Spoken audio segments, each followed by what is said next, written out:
عندك تصعب هذيك الثقبه اللي درناها تما الشرجم. ما يمكنش حمام تحت الدروج نديرو فيه كاع هذاك الشرجم. وقبل ما نبداو التفاصيل، المعلم ملي كتساوى معاه على الخدمه وتنظي معاه الثمن وكل شيء، راه كيبانوا شي حويجات زوينين للمعلم اللي تقدر تستافد منهم انت، ولكن راه يقدر يخبيهم عليك الا خافك ما تخلصوش فيهم.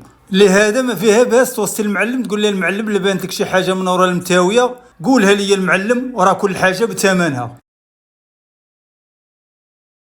دابا نرجعوا للموضوع ديال الشرجم علاش درناه تمايا. هذاك غادي يكون باب ديال السده في الظهر ديال الحمام من الجهه الاخرى، وهاد السده غنستافدوا منها ثلاثه ديال الحوايج. الاولى غنقصوا منها العلول اللي عندنا بزاف زائد العوجيه اللي عندنا في الدروج، والثانيه اللي زوينه بزاف غادي نديروا رشاشه ديال الدوش كاستري لاصقه في هذيك الدويله.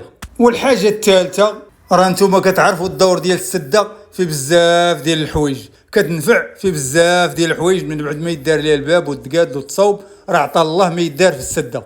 هنايا كيف ما كتشوفوا قاديت الكوفراج ديالي وعيطنا على البلومبي، جا دوز لينا الجعابي ديال الماء وطلع لينا تا الجعبه اللي قلت لكم غنعمر عليها البيطون من الفوق اللي غادي تكون ديال الرشاشه كاستري. كيف ما كتشوفوا هي هذه اللي طالعه الفوق. صراحه انا اللي طيحت على البلومبي هاد الفكره وقال لي تا هو فكره زوينه. كيف ما كتشوفوا حفر لها في الحيط ودوزها من الضاله من الفوق باش نعمر عليها انا البيطون، ومن طبيعه الحال بعد ما عبرنا لها اللاكس ديالها في الدوش. صراحه هاد الخدمه هي كتجي زوينه اللي ما عندوش باش يشري ميلونجور كاستري اللي هو الثمن ديالو غالي شويه، ومع مرور الوقت غتشوفوا معنا النتيجه ان شاء الله. هنايا غادي تشوفوا معايا الطريقه كيفاش غادي تخدم هاد السده من الفوق. قادي الجليج ديالي هو الاول فوق من الكوفراج باش ملي تكرم الضاله يكون السقف ديال الدوش من التحت مجلج مقاد مصوب، والجعبه اللي قلت لكم ديال الرشاشه حتى هي تقفت لها في الجليجه وقاديتها في بلاصتها. راه كيف ما كتشوفوا من بعد قطعت الحديد وقاديته في بلاصتو كيف ما كتشوفوا، وعطيته الماء مزيان، رشيت داك الجليج بالماء مزيان باش ما لقاش شي مشكل من بعد، وخويت عليه السيمه بوحدها فوق الجليج.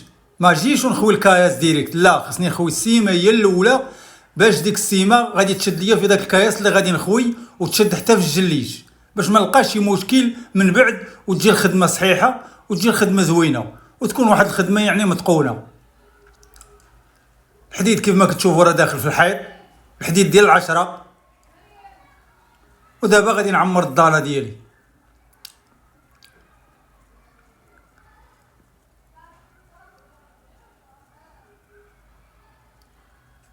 والنتيجه النهائيه ديال هاد الضاله هادي او ديال هاد السده هادي هي هادي كيف ما كتشوفوا قدامكم. وانتظرونا ان شاء الله من بعد ملي غادي نكملوا هاد الحمام اللي غادي يكون تحت الدروج، تشوفوا النتيجه النهائيه ديالو ان شاء الله بحول الله وقوته. نتمنى الفيديو عجبكم وتبارك الله عليكم الاخوان، ونتلاقوا ان شاء الله في المرحله النهائيه.